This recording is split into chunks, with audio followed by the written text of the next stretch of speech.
on page 45 and 46 at questions 1 through 9. These start a little differently and that they don't have distributive property, but you have variables on both sides of the equation. Yeah, that's right. So, whenever you have variables on both sides of the equation, your first thing you have to do is get all the number by itself and all the variables on the other side of the equal sign. And the biggest mistake is sometimes I will have people like in number 4, they'll subtract 4W, and then they'll get everything on one side of the equal sign instead of getting the equal sign in between the variable and the number. So as you take a look, does anyone want me to go through or go over any 1 through 9, the 10 and 11? I thought we had one of these in years past. We've had this question on the quiz, but there isn't one. But it is a good way of checking. And we're going to talk about how you want to check. So, yeah. You do number 4. Number 4. So as I look at number 4, 63 plus 11W equals 4W. I have the number 63 already by itself. So if you haven't done this question, you should be writing it down now. If you've already done it, you're not going to do it. Now we did do the odds.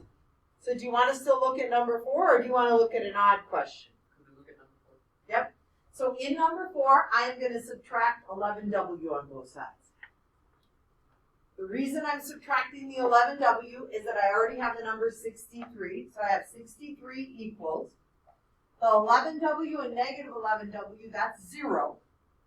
4W minus 11W is going to give me a negative 7W. Agreed? So now I have negative 7 times W. So we're writing this one down, number 4, to show your work. Even though you only had to do the odds, we're writing this one down. So I now have negative 7 times W. The inverse of multiplying by negative 7 is to divide by negative 7.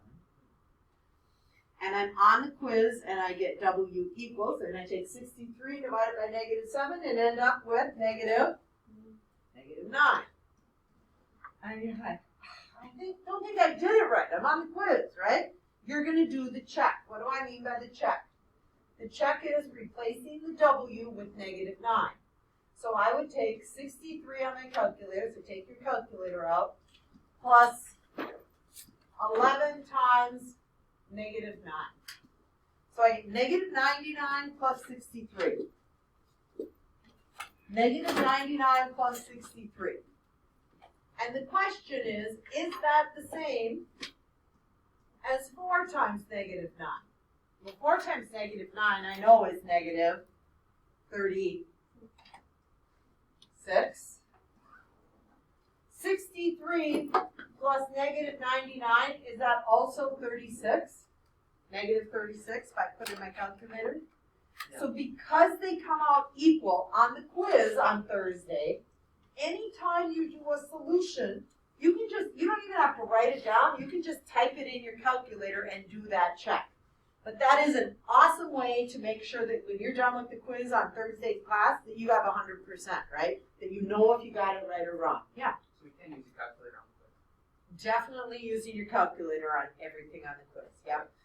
And especially some of you make really simple mistakes with like dividing negatives or adding or subtracting negatives. Use it for everything. Don't go, oh yeah, I just got this, and just recheck it. Type it in and make sure, okay?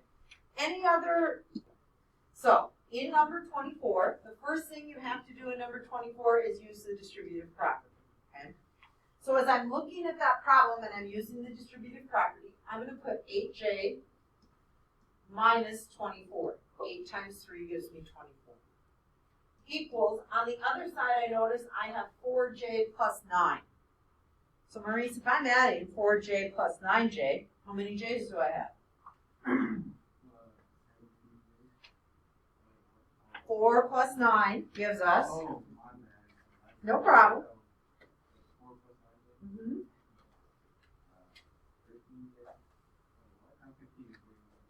Because 4j plus 9 gives me 13j. I agree. And then I have a minus 14. Okay? So as I'm looking at that, Michael, I need to get all the j's on one side. And I always recommend variables because today's lesson, that really hits home when we have all real numbers and no solution. Now, in this case, it wouldn't matter that much, but what do you want to do? To get all the j's on one side. Minus 8j. Okay, so we're going to take a minus 8j right below the 8j. That gives us 0. And over here, I'm going to minus 8j from 13. Okay? Channing, if I do that, on the left side, I'm left with 5j. That's our right side, but that's okay. I'll go with that. Minus 14, right? And what do you have on the left side?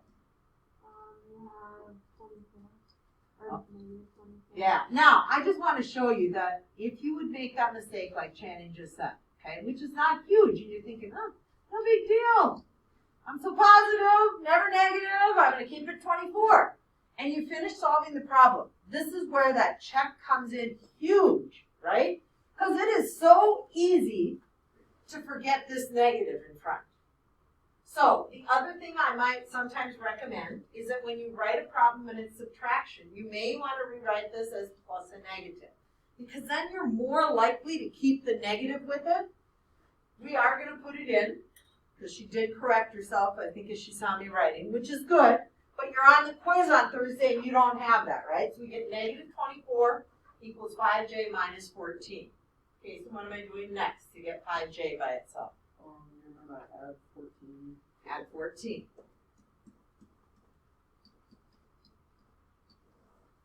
So as we are doing that, negative 24 plus 14 gives us a negative 10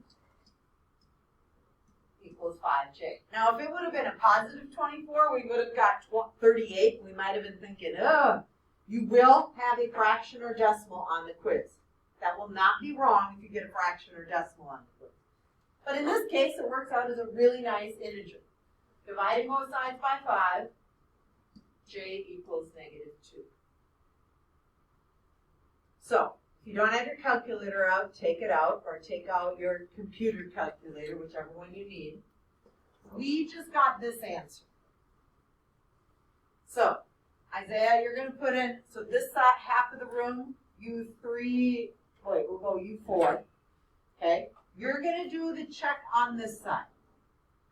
So you're going to go with 4, but instead of j, you're going to put in the negative 2 plus 9 times that minus 14, okay? The 4 of you over here are going to use your calculator, and your check is going to be 8 times negative 2 minus 3. And tell me what you get here. And you guys are telling me what we get over here. Okay? So, left side, right side, as we are taking. Times 4, or times 8 gives us negative 40. Now, I will have people put negative 40 here and put negative 5 and tell me it checks. Does negative 40 ever equal negative 5 that you guys first told me that was for the... No. So you can't say it's a check. So what's really nice on the quiz is that I can see this and then I plug in into the original equation that j was negative 2.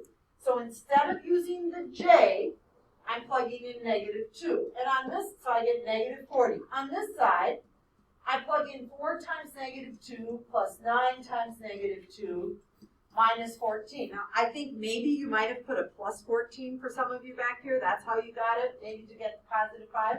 But this is negative 40. So because that works out, I know this is the solution. Now, other thing that I have people do is they'll tell me the answer is negative 40 to the question. That wasn't the question.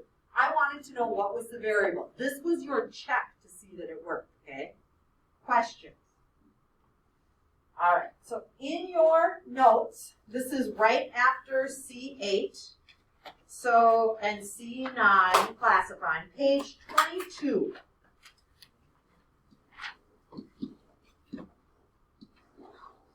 And then we're going to look at our notes. So I want to look at this first, page 22. There are 10 questions, 1 optional.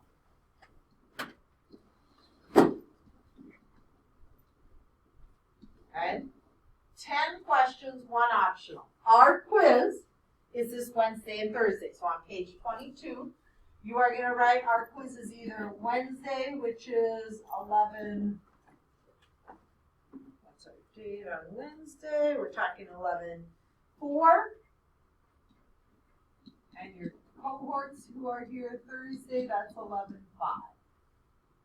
So there's 10 questions, 1 optional. The optional one is one that we actually had on the test, like with our algebra students when they had the solving equations. So they had to solve equations also this year. They just got into way more difficult ones right away. That next year you will, but you're just going to keep building this knowledge that we have from this year. So there are the 11 questions, and there's really 10 that we are looking at. Like I said, there's 1 that's optional.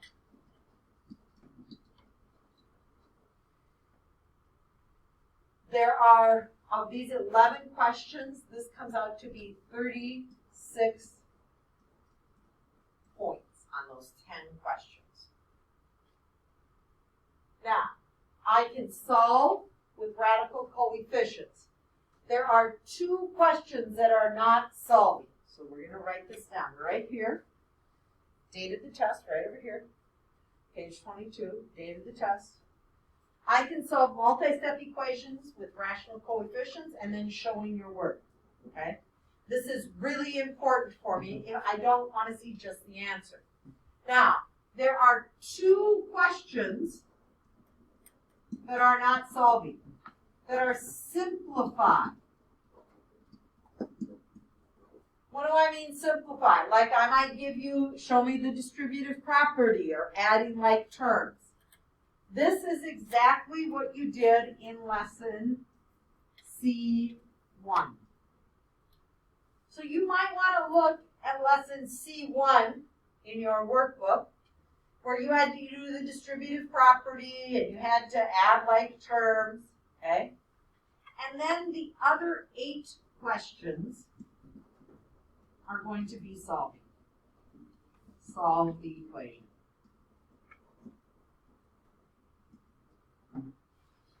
When you are solving that equation, most of them are going to come out as really nice answers.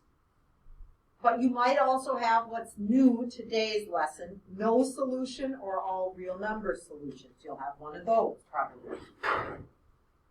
I think there's 2 that are going to come out of those solving equations. There's going to be 2 that are going to have an answer of a fraction, or you can leave it as a decimal.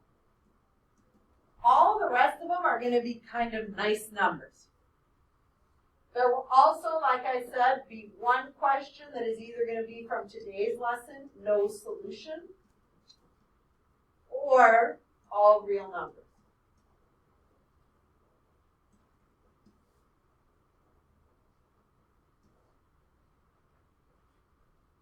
Questions as you look at what's going to be